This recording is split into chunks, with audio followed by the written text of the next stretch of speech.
Hi, hello and welcome to the show Cine Corners. Cinema சர்ச்சைகளில் யார் நம்ம கூட இருக்காங்க அப்படின்னு பார்த்தீங்கன்னா ஜேர்னலிஸ்ட் சுபேர் சார் தான் இருக்காரு. ஹாய் சார், வணக்கம்.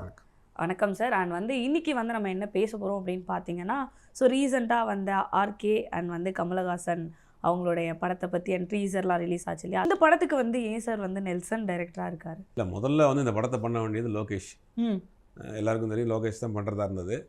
அப்புறம் கூலி படத்தினுடைய அந்த ரிசல்ட் ரஜினிக்கு கொஞ்சம் அப்செட் ஆயிடுச்சு. ஓகே. அதனால் இந்த நெல்சனை இந்த ப்ராஜெக்டில் கொண்டு வந்ததுக்கு முழுக்க ரஜினிகாந்த் தான் காரணம். ஜெயிலர் 2ல் அவருடைய ஒர்க்கிங்கு, அவருடைய மேக்கிங்கு, அவருடைய ஃபாஸ்ட்டு, அவர் ஹேண்டில் பண்ணுற விதம் ரஜினிக்கு ரொம்ப பிடிச்சிருக்கு. அப்போ இந்த படத்தை லோகேஷ் பண்ணுறதா இருந்தது. அப்புறம் லோகேஷ்க்கு பிறகு சுந்தர்சி பண்ணுறதா இருந்தது. சுந்தர்சி பண்ணுறதாக அவங்க அனௌன்ஸ்மெண்ட்லாம் கொடுத்தாங்க. அவங்க டிஸ்கஷன்லாம் போச்சு. அப்புறம் ஒரு கட்டத்தில் சுந்தர்சி அந்த நான் வெளியேறிட்டார். அப்புறம் யார் டேரக்டர்ன்ற மாதிரி நிறைய பேர் அடிபட்டுச்சு. கடைசியில் பார்த்தா இந்த படத்தை இப்போ நெல்சன் பண்ணுறாரு. நெல்சனை இந்த ப்ராஜெக்டுக்குள்ளே கொண்டு வந்தது ரஜினிகாந்த் தான். அவர் தான் கொண்டு வந்திருக்கிறாரு. ஆனால் நெல்சனை பொறுத்த வரைக்கும் ஜெயிலர் 2 முடிஞ்சதுக்கு பிறகு பண்ணுவோம் சார், அவர் வேற ஒரு தெலுங்கு கமிட்மெண்ட் இருக்குது, பண்ண வேணாம் அப்படின்னா இவங்களுக்கு ஒரு கம்பல்ஷன் இருக்குது. இப்போ ஆர்கேஎஃப் பொறுத்த வரைக்கும் ஒரு பெரும் கடனில் இருக்கிறாங்க, தக் லைஃப்பில் ஒரு கடன். அப்போ அந்த கடனை காம்பன்சேட் பண்ணணும் அப்படின்னா வாங்கின கடன்காரனுக்கு 2 ப்ராஜெக்ட் ரன்னிங்கில் இருக்குன்னா கூட தான் பசங்க இருப்பாங்க. ஓகே. ஒரு பெரிய ப்ராஜெக்ட் ரஜினி கமலுங்கிறது கிட்டத்தட்ட 43 வருஷம் கழிச்சு பண்ணக்கூடிய ப்ராஜெக்ட் நாங்கள் கையில் வச்சுருக்கோம், ரன்னிங்கில் இருக்குது அப்படின்னா கொஞ்சம் அமைதியாக இருப்பாங்கனால சரி இதை பண்ணணும் அப்படிங்கிறதுக்காக பண்ணுறாங்க. ஜெயிலர் 2 ட்ரெய்லர் பண்ணதுக்கு பிறகு பண்ணுவோன்றாங்க. அப்படி தான் நெல்சன் சொல்லியிருக்காரு. இல்லை சார் உடனே பண்ணணும்னு நெல்சனை கம்பல் பண்ணி கொண்டு வந்துருக்குறாங்க. நெல்சன் அதை சிறப்பாக பண்ணிட்டார். ஓகே. இதில் ஒரு கத்தி மேல் நடக்கிற மாதிரி கதை. இது 2 பேருமே ஒரு பெரிய நடிகர்கள். இது யாரை அதிகமாக காமிச்சாலும் சரி, யாரை முதல்ல காமிச்சாலுமே பிரச்சனை. எஸ், ஆமாம். அது இவர் என்ன பண்ணிட்டாருன்னா, அது ரொம்ப பிரில்லியண்ட்டான ஒரு அட்டம்ப்ட்டு, அதை காமெடியாக கொண்டு விட்டார். ஓகே. 2 ரசிகர்களுமே பார்த்தாலுமே ஒரு மாதிரி ஸ்மைல் பண்ணிட்டு போயிடுவாங்க. ஒரு பில்டப் சீன் ரஜினிகாந்தை பொறுத்த வரைக்கும் எல்லா படத்துலையும் அவர் தான் ஓப்பனிங் சீனில் இருப்பார், பில்டப்பில் இருப்பார், தீப்பொறி பறக்க அப்படி நடந்து வருவார். அந்த மாதிரி நீங்கள் யாரை முதல்ல காட்டுவீங்க? 2 பேரையும் சேர்த்து வச்சு பண்ணுற படத்தில் அது ஒரு சிக்கல் வரும். அந்த சிக்கலை என்ன பண்ணுறாருன்னா, சிக்கலுக்கான சொல்யூஷனை மக்கள்கிட்டே கொடுத்துறாரு. ப்ரோமோ அப்படி பண்ணுறாரு. அதுதான் நெல்சன்ட்ட உள்ள ஒரு பிரில்லியன்ட். இது ஒரு சிக்கல் வரும், இதுதான் சிக்கல், இதை நீங்கள் எப்படி தான் ஃபேஸ் பண்ண போகிறீங்கிறத அப்படியே மக்கள்கிட்டே கொடுத்துறாரு, நீங்களே டிசைட் பண்ணிக்கங்க அப்படின்னு. அது 2 பேருமே அந்த ஸ்க்ரீன் ஷேரிங்குங்கிறது கிட்டத்தட்ட ஒரு 40-43 வருஷம் கழித்து பல டேரக்டர்ஸ் முயற்சி பண்ணாங்க. ஏன் பாலச்சந்திரே முயற்சி பண்ணார். 2 பேரும் சேர்த்து வச்சு நிலைத்தலைக்கு பிறகு அலாவுதீன் அப்போதுலக்கு தான் அவங்க கடைசி படம் 2 பேரும் சேர்ந்து நடித்த படம். 2 பேரும் சேர்த்து வைக்கணும். ரஜினி பாலச்சந்தர் இவங்க 2 பேர்த்தையும் இன்ட்ரடியூஸ் பண்ண பாலச்சந்தர் நினைச்சார். ஆனால் அவராலேயே முடியல. பல டேரக்டர் சுரேஷ் கிருஷ்ணா ட்ரை பண்ணார், பல டேரக்டர் ட்ரை பண்ணாங்க. அப்படியே தள்ளி போயிடுச்சு. அந்த வாய்ப்பு நெல்சன் கிடைச்சிருக்கு. ஓகே. பெரிய டேரக்டர் கிடைக்காத. ஆனால் இதை ரஜினி சாரே தானே நெல்சன் கிட்ட கொடுத்துருக்காரு. லைக் அவருக்கு ஐடியா இருந்ததா கமலை இதில் நடிக்க வைக்கணும் அப்படின்ற மாதிரி? இல்லை இது நெல்சனோட இந்த ப்ராஜெக்ட் முதல்ல ஆரம்பிச்சது கமல் லோகேஷை வச்சு. விக்ரம் பண்ணுறப்ப லோகேஷ் இருக்கா சார், நீங்கள் 2 பேரும் சேர்ந்து பண்ணுவோம், ஒரு படம் பண்ணுவோம் சார், ஒரு ப்ராஜெக்ட் பண்ணுவோம்னோடனே ஓகேன்ட்டார். அதுக்கு பிறகு தான் விக்ரம் முடிஞ்சோடனே கூலிக்கு போயிட்டார்.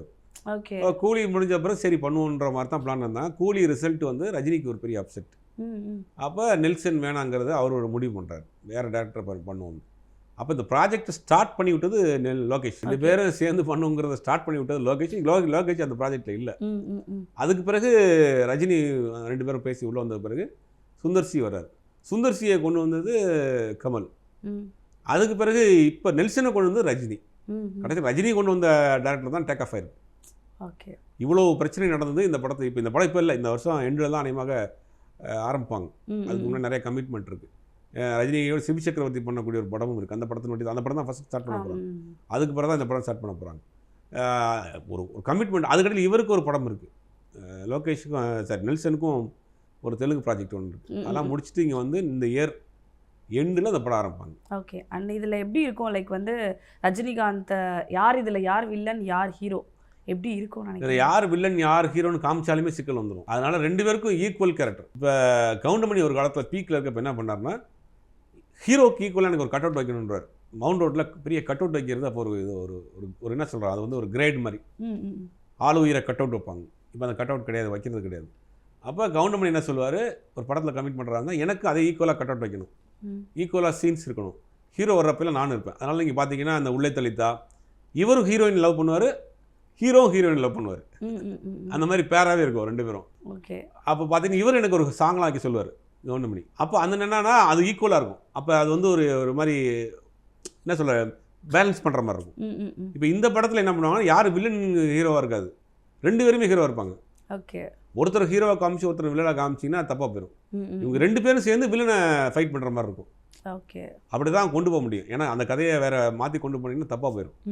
அதை நான் நெல்சனுக்கே உள்ள அந்த காமெடி மிக்ஸ் பண்ணி மைல்டாக கொண்டு போயிடுவார். ஓகே.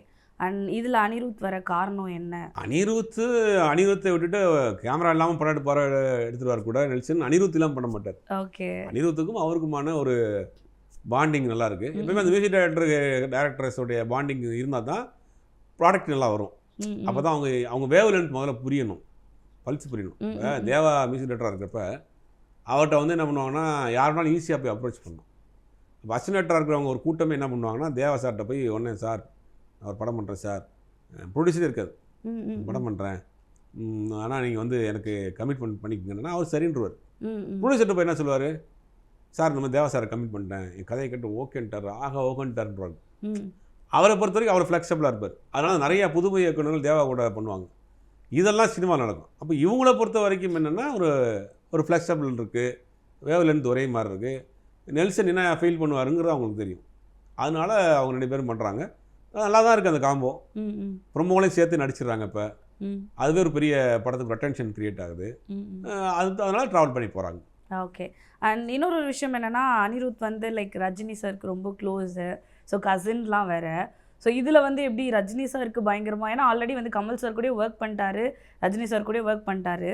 ஸோ இதில் வந்து யாருக்கு பயங்கரமாக மியூசிக் போடுவார்னு நினைக்கிறீங்க? இல்லை 2 பேருக்கும் அந்த விஷயம் ஏதாவது கன்ஃபியூஸ் ஆகுமா? பேசிக்காக ரஜினி அவர்களை சிறு வயதுலேருந்து பார்த்து வளர்ந்தவர். ஏன்னா அவருடைய லதா ரஜினிகாந்தோடைய தம்பி பையன் தான் அனிருத். அப்படிங்கும்போது ஒரு படத்தில் ஷூட்டிங்லாம் கூட கையில் தூக்கி வச்ச ஸ்டில்ஸ்லாம் கூட வந்துச்சு சின்ன குழந்தையா. இப்போ சிறு வயதுலேருந்து அவங்க குடும்பத்தில் ஒரு பெரிய ஸ்டாரை வந்து பக்கத்துலேயே நின்று பார்த்து வந்தது. ஆட்டோமேட்டிக்காக அதனுடைய இன்ஸ்பயர் நமக்கு வந்துடும். ஓகே. அப்படிங்கும் போது அவரை எப்படி காட்டலாங்கிற அது கிடைக்கும். அதே நேரத்தில் கமல் சாரோடைய அந்த பல்ஸையும் பிடிச்சிட்டாப்ல விக்ரம் படத்தில். அதனால் 2 பேருக்குமே அது வந்து ஈக்குவலாக தான் பண்ணுவார். வந்து ப்ராஜெக்ட் வைஸ் தான் பண்ணுவாங்களா வழியே இவருக்கு பெஸ்ட்டாக பண்ணணும், இவருக்கு வந்து கொஞ்சம் கம்மியாக பண்ணணுங்கிற அந்த இதெல்லாம் இருக்காது. ப்ராஜெக்ட் நல்லா வரணும், 2 பேருக்கு ஈக்குவலாக இருக்கணும். இதில் நம்ம ஸ்கோர் பண்ணணும். ஒரு பெரிய ப்ராஜெக்ட் நம்ம இருக்கிறோம், நம்ம தனியாக அதில் ஸ்கோர் பண்ணணும் தான் பார்ப்பார். அதனால் யாருக்கும் வந்து அதிகமாக குறைவாக பண்ணுறதுக்கான வாய்ப்பெலாம் இருக்காது. ஓகே. அண்ட் விக்ரமும் ஒரு பயங்கரமான ஒரு மூவி அண்ட் ஆக்ஷனோட. ஸோ அண்ட் கூலிலாம் கூட. ஸோ இந்த படம் எப்படி இருக்கும் நீங்கள் நினைக்கிறீங்க? ஏன்னா 2 பேரும் சேர்ந்து நடிக்கிறாங்க, ஆனால் ப்ரோமோவே வந்து ஒரு மாதிரி ஃபன்னாக போச்சு. ஆமாம், இதில் பார்க்குறப்பே தெரிஞ்சிருச்சு நமக்கு. ப்ரோமோ பார்க்குறப்பே இது வந்து நெல்சன் படம் தான். ரஜினி கமல் உள்ளே இருந்தாலும் இது நெல்சன் படம் தான். ஜெயிலர்லேயே பண்ணியிருப்பார். ஜெயிலர் படத்தை நீங்கள் வந்து ராவாக பார்த்தீங்கன்னா ஒன்றுமே இருக்காது. படம் ரொம்ப ட்ரை ஆயிரும். ஒரு வயதானவர் வந்து பழி வாங்குறாருங்கிற காட்சி வந்து அதை வந்து நீங்கள் காமெடி இல்லாமல் ஸ்ட்ரைட்டாக சொன்னால் அது வந்து ரஜினிகாந்தை தவிர்த்துட்டு யாரை யோசிச்சு பாருங்கள். ஜெயிலரில் ஒரு விஜயகுமார் மாதிரி ஆளும் ஒருத்தர் வர்றாரு, ஒரு வினுச்சக்கர மாதிரி ஒருத்தர் வர்றாரு, அவர் வந்து கொலை பண்ணுறாரு அப்படின்னா அதை எப்படி ஏற்றுக்குருவாங்க? அப்போ அதை கொண்டு வரணும், அதை லாஜிக் இல்லாமல் பண்ணணும், அதுக்கு ஒரு காமெடி ட்ராக் உள்ளே வைக்கணும், அதை பண்ணுறாரு. இப்போ இந்த படத்துலையும் நம்ம இந்த ப்ரோமோ பார்க்குறப்ப இதை வந்து ஒரு ஆக்ஷன் படமாக தான் இருக்க போது அதுக்குள்ளே ஒரு மைல்டு காமெடி வச்சு கொண்டு போகிறாரு. அவருடைய ஸ்டைலில் எப்படி ஜெயிலரில் பண்ண அதே ஒரு டார்க் காமெடி உள்ளே வச்சுருப்பார், அதே மாதிரி தான் இதுலையும் பண்ண போகிறாரு. ஓகே. அண்ட் இந்த படம் வந்து தலைவர் 173க்கு அப்புறம் வருமா இல்லை அதுக்கு முன்னாடி? இல்லை, அதுக்கு பிறகு தான் வரும். அதுக்கு பிறகு தான் இப்போ வந்து அநேகமாக முதல்ல வந்து ஜெயிலர் வரும், ஜெயிலர் 2. அதுக்கு பிறகு இந்த சிபி சக்கரவர்த்தி படம். சிபி சக்கரவர்த்தி படம் முடிச்ச பிறகு தான் இந்த படம். அந்த சிபி சக்கரவர்த்தி படம் முடிச்ச பிறகு தான் ஸ்டார்ட்டே பண்ணுவாங்க. ஓகே. இப்போ அவ்வளோ அவசரமாக பூஜை போட வேண்டிய அவசியம் இல்லை. அவங்க ஏன் அவசரம் கமிட்மெண்ட், இந்த ப்ராஜெக்டை வெளியில் போயிடக்கூடாது, இழுத்துக்கிட்டே போகுது. ஆல்ரெடி 2 பேர் டேரக்டர் வெளியில் போயிட்டாங்க. அப்போ ப்ரொமோ ரிலீஸ் பண்ணி இந்த படத்தை லாக் பண்ணிடுவோங்கிற ஒரு அர்ஜென்ட்லாம் பண்ணியிருக்காங்க. மற்றபடி இந்த படம் இப்போதைக்கு வர்றதுக்கான வாய்ப்பு இல்லை. இந்த வருஷம் எண்ட் ஆயிரும். 2 ப்ராஜெக்ட் ரிலீஸ் ஆன தான். ஜெயிலர் 2 முடிஞ்சிருச்சு. இப்போ அடுத்த மாதம் இந்த படம் ஆரம்பிக்க போகிறாங்க, சிபி சக்கரவர்த்தி படம். அதுக்கு அந்த சிபி சக்கரவர்த்தி படம் முடிச்சதுக்கு பிறகு தான் அந்த படம் ஆரம்பிப்பாங்க. அண்ட் இன்னொரு விஷயம் என்னென்னா ப்ரொடக்ஷன் வந்து ரெட் ஜெயின் மூவிஸ் தான். ஸோ ஏன் இது வந்து கமல் சாரே ப்ரொடியூஸ் பண்ணல இந்த படத்தை? ஏன்னா அவரோட ப்ரொடக்ஷனும் இருக்கு இல்லையா? ஸோ எதனால? இல்லை, இது ஃபினான்ஷியலாக தக்லைஃப் படம் அவருக்கு ஒரு பெரிய லாஸ். ஓகே. 150 கோடி ரூபா வரைக்கும் லாஸு. ஃபினான்ஷியலாக அவர் கொஞ்சம் ஸ்ட்ரகிளில் இருக்கிறாரு. அப்போ இந்த ப்ராஜெக்ட்டுக்கு ஃபஸ்ட் காப்பி பேசிஸில் அவங்களுக்கு பண்ணுவாங்க. பணம் போடுறதுக்கு ஒரு ஆளும் இல்லை, ஃபினான்சியராக வர்றதுக்கு பதிலாக இப்போ ப்ரொடியூசராக வர்றாங்க. ம், ம். சினிமாவில் முதல்ல வந்து ஃபினான்சியர் கலாச்சாரம் ஒன்று இருக்குது. ஒரு படத்தை பூஜை போட்டு நெகட்டிவ் பிளட்ஜ் பண்ணி அப்படிப்பாங்க. ஓகே. அதுக்கு பேர் ஒரு படம் நான் வந்து ஒரு இளையராஜா மியூசிக்கில் ஒரு படம் ஆரம்பிக்கிறேன், எனக்கு காசு இல்லை, இந்த படத்தை ரன் பண்ணி கொண்டு போகிறதுக்கு ஃபினான்ஸ் வாங்கணும்னா ஃபினான்ஸ் கொடுக்குறதுக்கு அதுக்கு சின்ன ஃபினான்சியர் இருந்தாங்க. ஓகே. அவங்கள்ட்ட என்ன பண்ணுவாங்கன்னா நெகட்டிவ் பிளட்ஜ் பண்ணிக்கிறேன்னு நெகட்டிவ் பிளட்ஜ் பண்ணினா நெகட்டிவ் தான் அந்த படத்துக்கு இங்கே சென்சார் வாங்குறது ம், ம், ம். இதெல்லாம் பண்ண முடியும். நெகட்டிவ் பிளட்ஜ் பண்ண அந்த நெகட்டிவ் அவங்களுக்கு அவங்க வந்து அடமானம் வச்சுட்டு இந்த பணத்தை வாங்கிக்கிறேன்னு. ம், ம். அந்த பணத்தை வாங்கி என்ன பண்ணுவாங்கன்னா படத்தை முடிச்சிடுவாங்க. படத்தை முடிச்சுட்டு அதை பிஸ்னஸ் பண்ணுவாங்க. பிஸ்னஸ் பண்ணிவிட்டு வாங்கினவர்கிட்ட பணத்தை கொடுத்துட்டு நெகட்டிவ் பிளட்ஜ் பண்ணதை ரிலீஸ் பண்ணிடுவாங்க. ம்.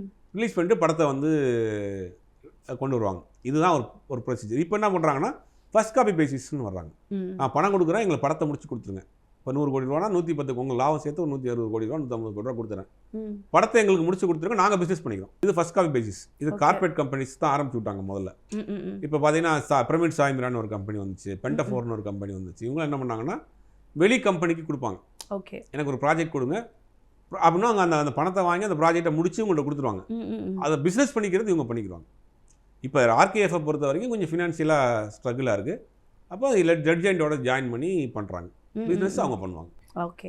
அண்ட் இப்போ நீங்கள் சொன்னீங்களா சார், லைக் வந்து ஃபஸ்ட்டு வந்து இது லோகேஷ் கனகராஜ் கிட்ட தான் போக வேண்டியது, அண்ட் அதுக்கப்புறம் சுந்தர் சி கிட்ட போச்சு, அண்ட் இப்போ ஃபைனலாக வந்து நெல்சன் கிட்ட வந்திருக்கு. ஏன்னா லோகி வந்து எப்பவுமே ஒரு மாதிரி லைக் ஆக்ஷனாக தான் எடுப்பார் படம் எல்லாமே. சுந்தர் சி சார் வந்து எல்லாமே கலந்த கலவை, ஃபன் எலமெண்ட்ஸ் நிறைய இருக்கும் இல்லையா. சுந்தர் சி சார் தாண்டி நெல்சனும் அதே தான். டாக்டராக இருக்கட்டும், கோலமாவு கோகிலாவாக இருக்கட்டும், ஸோ எல்லா படமே வந்து ஜெயிலர் ஆகட்டும் ஃபன் இருக்குது. ஸோ சுந்தர் சி சாரும் அதே எலமெண்ட்டில் தான் எடுப்பார். சுந்தர் சி சார் கிட்டேருந்து ஏன் வந்து நெல்சன் கிட்ட மாறிச்சு? இதில் ஏதாவது விஷயங்கள் ஏதாவது இல்லை, இருக்கா? முதல்ல லோகேஷை பொறுத்த வரைக்கும் அவர் வந்து ரொம்ப ஒரு மாதிரி ரஃப்பான ஒரு சப்ஜெக்டாக இருக்கும், ஆக்ஷன் ஓரியன்டாக இருக்கும்.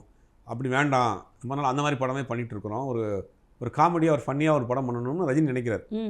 அப்போ அதுக்கு லோகேஷ் செட் ஆக மாட்டாருன்னு லோகேஷை வந்து வெளில போகிறார். அதுக்கப்புறம் சுந்தர்சியை கொண்டு வராங்க. சுந்தர்சியை கொண்டு வந்தது கமலஹாசன் பண்ணுறாரு.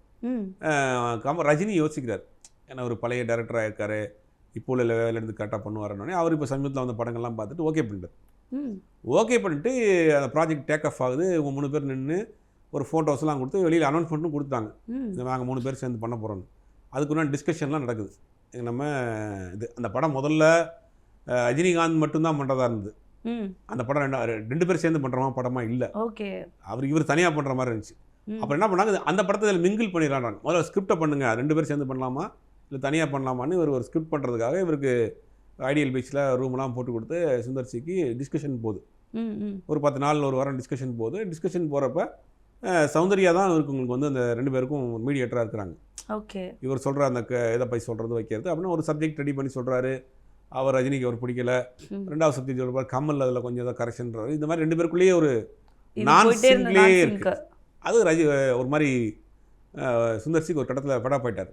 வேண்டாம், இது வந்து இப்போயே ஆரம்பத்துலேயே இவ்வளோ இது இல்லாமல் இருக்குது, ஒரு கான்ஃபிடென்ட் இல்லாமல், என் மேலே ஒரு கான்ஃபிடென்ட் இல்லாமல் இருக்குது, இந்த ப்ராஜெக்டில் நம்ம இருக்க வேண்டாம் அப்படிங்கிறத அவர் முடிவு பண்ணிவிட்டு அவரே தான் வெளியில் வர்றார். இந்த படத்துலேருந்து நான் வந்து வெளியேறேன்னு அவரே வெளியேறாயிட்டார்.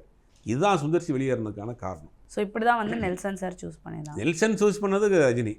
ஏன்னா ஜெயிலர் 2ல் ஒர்க் பண்ணுறப்போ அவருக்கு ரொம்ப பிடிச்சி போச்சு. அப்போ ஒரு ஒன்லைன் சொல்லியிருக்காரு. அதனால அப்படி இவருக்கு கமலஹாசன் சொல்லி அப்படி ட்ராவல் ஆகி அந்த படம் இங்கே வரைக்கும் வந்துருச்சு. அண்ட் இன்னொரு விஷயம் என்னன்னா, இந்த படத்தோட பட்ஜெட் எவ்வளோ இருக்கும் சார்? ஏன்னா வந்து 2 டாப் ஹீரோஸ் வந்து நடிக்கிறாங்க. ஸோ எப்படி இருக்கும்? ஆர்கேஎஃப்ல தான் பண்ணுறாங்க, ஃபர்ஸ்ட் காப்பியை தான் ரெடிசைன் பண்ணுறாங்க. அதனால் வந்து அவருடைய சம்பளங்கள்லாம் கழிச்சிட்டோம்னா பட்ஜெட் வைஸ்னு ஒரு மினிமம் ஒரு 200 கோடி ரூபா இருக்கும். ப்ரொடக்ஷன் காஸ்ட் நான் சொல்கிறது, படத்தினுடைய ஷூட்டிங் ப்ராசஸ் மட்டும் இருக்கும். ஓவராலாக பார்க்குறப்ப ஒரு 400 அந்த அளவுக்கு தான் அவங்க வந்து ஃபர்ஸ்ட் காப்பி கொடுப்பாங்க. ஏன்னா 2 பேருடைய சம்பளத்தை சேர்த்து சொல்கிறேன், சம்பளம் ப்ரொடக்ஷன் சேர்த்து நீங்கள் கால்குலேட் பண்ணுறப்ப ஒரு 400 crores கிட்ட வரும். ஆனால் அதை வந்து பிஸ்னஸ் பண்ணுறது ஈஸி. ஏன்னா ஒரு பெரிய ப்ராஜெக்ட் 2 பேர் பண்ணுறாங்க அப்படிங்கும்போது சவுத் இந்தியா ஃபுல்லாகவே அதுக்கு ஒரு பிஸ்னஸ் இருக்கும். ஓகே. அப்படிங்கும்போது அந்த சம்பளத்தோடு சேர்த்து நான் சொல்கிறது ஒரு 400 கிட்ட வந்துடும். ஃபர்ஸ்ட் காப்பி வந்து இவருக்கு ரெட்ஜெண்ட்டுக்காக பண்ணுறாங்க. இவங்க ஃபினான்ஸ் பண்ணுவாங்க, ஃபர்ஸ்ட் காப்பி பண்ணி கொடுப்பாங்க, அவ்வளோதான். Okay, super. அண்ட் இன்னொரு விஷயம் என்ன அப்படின்னு பார்த்தீங்கன்னா, லைக் வந்து ரஜினிகாந்தோட 173ல் வந்து கமலஹாசன் சார் கேமியோ பண்ணுறாரு அப்படின்ற மாதிரி பேச்சுக்கள் அது ரொம்ப நாளாகவே இருக்குது. அந்த ப்ராஜெக்டில் வந்து ஏற்கனவே சுந்தர்சி பண்ணுற மாதிரி இருக்கிறப்பலையும் கேமியோ பண்ணுற மாதிரி தான் இருந்துச்சு. பட் இப்போ இந்த ப்ராஜெக்ட் பண்ணுறதுனால அதில் பண்ணுறாரா என்னன்னு தெரியல. ஆனால் பண்ணுறதுக்கான வாய்ப்புகள் இருக்குது நிறையா. இருக்கு. ஏன்னா இப்போ ஒரே ப்ராஜெக்ட் 2 பேர் போயிட்டு இருக்காங்கல்ல, இந்த படத்துக்கான லீடாக கூட அதில் ஏதாவது கேமியோ பண்ணலாம். ஓ, அந்த மாதிரி கூட இந்த படத்தை 2 பேர் சேர்ந்து பண்ணுற படத்துக்கான ஒரு லீடாக கூட, ஒரு புறம மாதிரி கூட ஒரு அதில் கேமியோ பண்ணுறதுக்கு வாய்ப்பு இருக்குது. ஒன்றும் அந்த படத்துக்குள்ள ஸ்டோரி இப்போ தான் ஆர்டர் பண்ணிகிட்டு இருக்காங்க, ஒன்றும் ஃபுல்லாக ஆகலை. அப்படி இருக்கப்போ கண்டிப்பாக பண்ணுவார். Okay, and super sir. இவ்வளோ நேரம் வந்து and Rajinikanth with Kamal, so படத்தோட ப்ரோமோ பற்றியும் அண்ட் அந்த படத்தோட அப்டேட்ஸ் பற்றியும் நிறைய இன்ட்ரெஸ்டிங்கான விஷயங்களை பேசுனீங்க. தேங்க்யூ, நன்றி சார். அண்ட் இவ்வளோ நேரம் வந்து பார்த்தீங்கன்னா கமலஹாசன் சார் விசஸ் ரஜினிகாந்த் சாரோட மூவி அப்டேட்ஸ் பற்றி நிறைய இன்ட்ரெஸ்டிங்கான விஷயங்களை பார்த்துருப்பீங்க. இதே மாதிரி ஒரு சூப்பரான எபிசோடில் நான் வந்து உங்களை மீட் பண்ணுறேன். Until then by from Sandhya, Tata.